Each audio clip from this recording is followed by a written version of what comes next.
good morning. This is Kelsey from Kels Reads Things at Anna Porter Public Library in Gatlinburg, Tennessee. And I am very excited today to finally be discussing with you A Court of Wings and Ruin by Sarah J. Maas. Now this is the third installment in the A Court of Thorns and Roses series by Sarah J. Maas, and it is definitely exceptional.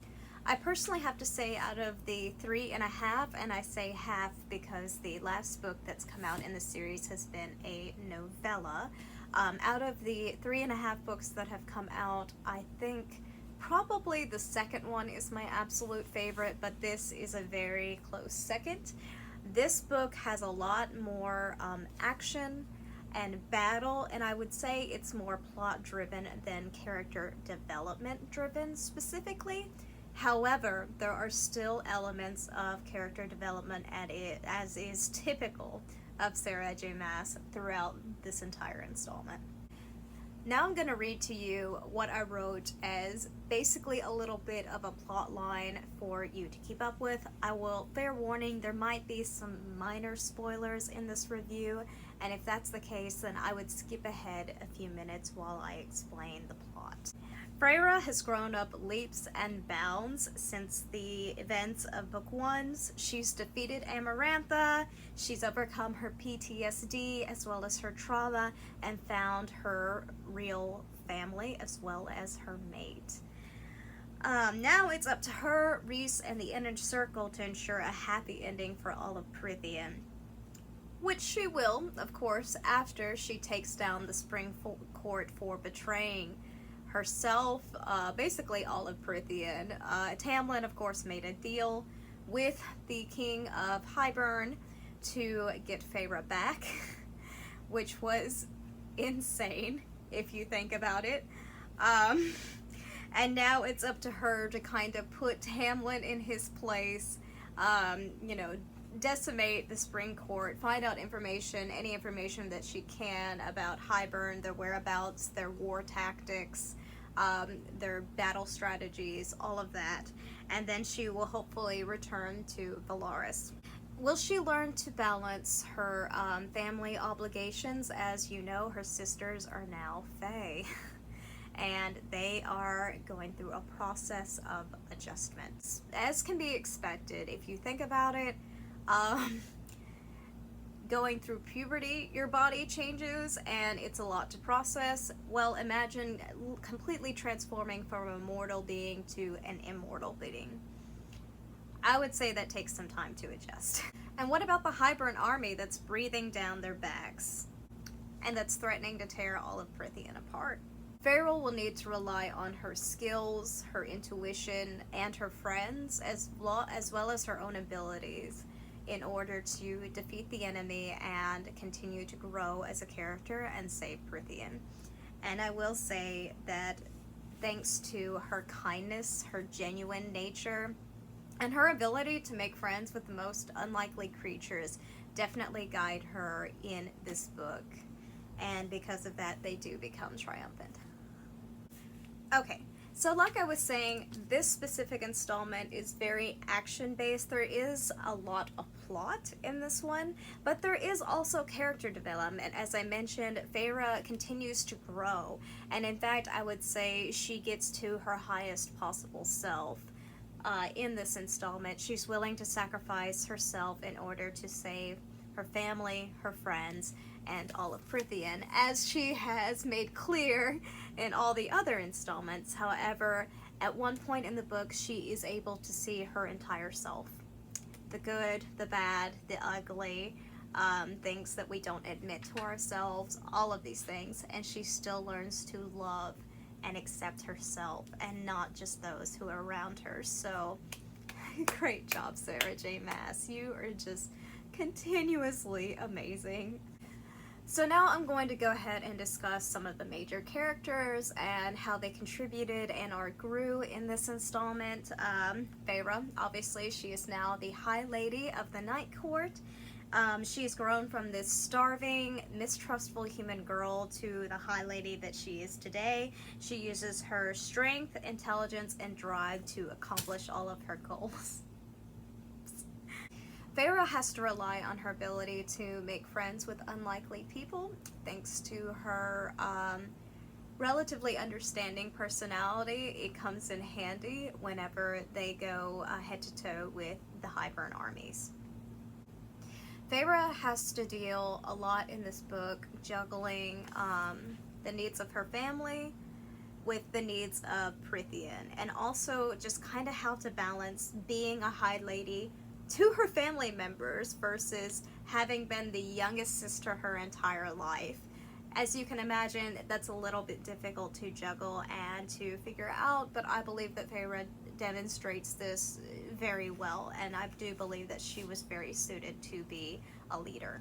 She continues to exhibit personality traits of self-sacrificing, and but not to the point where it would be a detriment to others. And finally, of course, as I mentioned earlier, she learns to completely love herself, flaws and all, just as Rhys loves her. Speaking of Rhys, let's discuss him for a minute. In this installment, Rhys is stressed to the max. Well, as to be expected, I think anyone would be stressed out over their mate being in enemy territory, especially when that enemy used to be a former lover. And of course, Feyre is there to spy and manipulate, and Rhysand is probably just praying and biting at the bit that she survives and isn't discovered.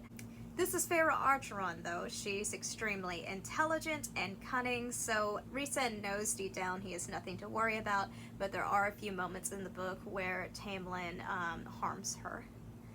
And as to be expected, that does not go over well for Rhysand. But he does keep his general funny, sarcastic, and teasing personality throughout. He remains the Rhysand we all know and love. And of course, he is self-sacrificing as well, and that's why I believe he and Feyre make a commendable pair. Next, I'd like to discuss Nesta. Oh, lovable Nesta. Whether you love her or hate her, you can't argue that she's not a strong character, to say the least.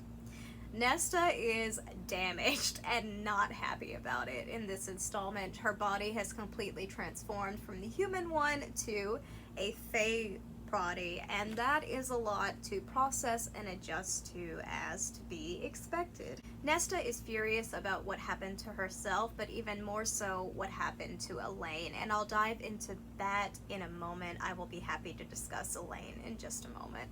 But for now, we're going to talk about feisty, fiery Nesta, and potentially the powers that hide in her skin. And that's another thing about Nesta throughout this installment, is she is learning how to train and hone her supposed powers. She is connected to the cauldron because she was made of the cauldron, as was Elaine. I will say that Nesta actually does try to have a relationship with Feyre in this book, kind of, to the point where they're at least, communicating and trying to be civil. So, progress. And her relationship with Cassian does develop in this installment, and it was very exciting to see and read about because I am definitely a Nessian shipper. For those who don't understand, putting two names together it symbolizes that you believe that they should be together. Nesta, Cassian, Nessian. Now we're going to discuss Elaine. Poor, broken, depressed Elaine. When Feyre returns to Velaris, as I'm sure you all know that she will, she finds Elaine to be nearly unresponsive. She is very, very skinny to the point where it's detrimental to her health. And she is more or less not there. I don't mean to laugh, but it was it's pretty rough where Elaine is at this point in the story. She has been damaged. She's been turned into fae against her will, and she was engaged to a male fae hunter. So as you can imagine, that engagement is no longer going to be ideal, and it does not work out. However, Elaine does slowly adjust to her new existence in this story, and she does grow a little bit as a character, and I was very happy to see that because I personally love soft characters, and Elaine is definitely that. And she uses her own strengths to help her grow and connect with the inner circle and the mission of this story as well. So, great job, Elaine. She is not enthusiastic about being mates with Lucian, though, as you should know. That I believe you should know, of course, because she's in love and engaged to a human man that she can no longer have a relationship with. She is not interested in having a mate at this time. Speaking of Lucian goes through a lot in this book, between not really trusting Feyre when she's back in the Springport to begin with, to trusting her again because they group up on a few projects to get back at Hybern, because he is not a fan of allying with them either. So he and Feyre do definitely scheme together, especially when Hybern soldiers abuse and take advantage of human children. His main goal is to eventually reunite with Elaine, or at least it was in the first half of the book, so at one point he does agree to go with Feyre back to Valaris, and he at this point doesn't realize that Valaris exists. So I will say that's pretty commendable, because he thinks he's going into the Night Court specifically, which is probably the most dangerous place in Prythian. So kudos to Lucian for trying to find his mate and trusting Feyre enough to follow her back to that territory. Once he is in Valaris, he reluctantly realizes that Feyre has found her true family, as well as her true destiny and where she belongs, and he actually ends up going on a side quest to locate Vassa, the missing 6th human queen who has been cursed to turn into, I believe it's like a firebird, maybe, either at night or during the day. I can't remember specifically, but yes, that's his side quest, and unfortunately Lucian takes it because he is getting nowhere with his relationship with Elaine. At least at this point. I guess I should say lack of relationship. His mateship. That hasn't been accepted yet by Elaine. Azriel is just trying to survive and do his duty in this book, and that's basically everything with Azriel. He is defensive of Feyre as well as of Mor, and their relationship does experience a little bit of tension, so that was interesting to read about.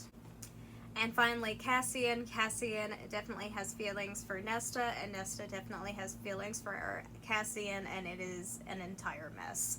And that's basically the whole premise of their relationship dynamics in this book.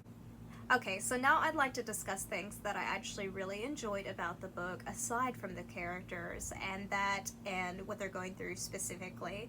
And I'm going to talk about pretty much the plot.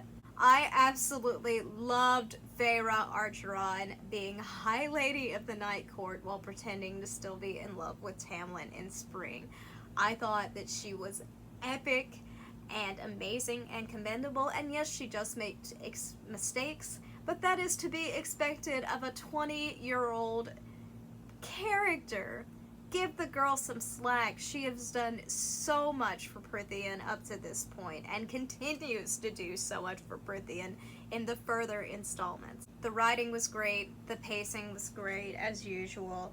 There was a lot of suspense and banter and just not knowing exactly what to expect next, which is something very common of Sarah J. Maas and something I always appreciate about her writing style. And finally, something I truly loved about this specific installment is that all the characters grow and they start to grow together, but especially Feyre. And Feyre is my favorite, so I'm a little bit biased, but yeah. Overall, I give this beautiful, wonderful installment a 5-star rating. I highly recommend it, and I in fact am going to be starting the novella likely by next week. I'm still listening to the audiobook of this one, but I've listened to it at least 3 or 4 times, and I physically read the book at least once last year, so I'd say that I know the story relatively well. I look forward to discussing A Court of Frost and Starlight. It's definitely a novella and more of kind of like a Hallmark Christmas special, but not quite as fluffy, but still just as heartwarming. Thank you so much for watching today, and I look forward to discussing Romanoff with you, as well as Love Your Life by Sophie Kinsella. And I hope you have a wonderful Friday.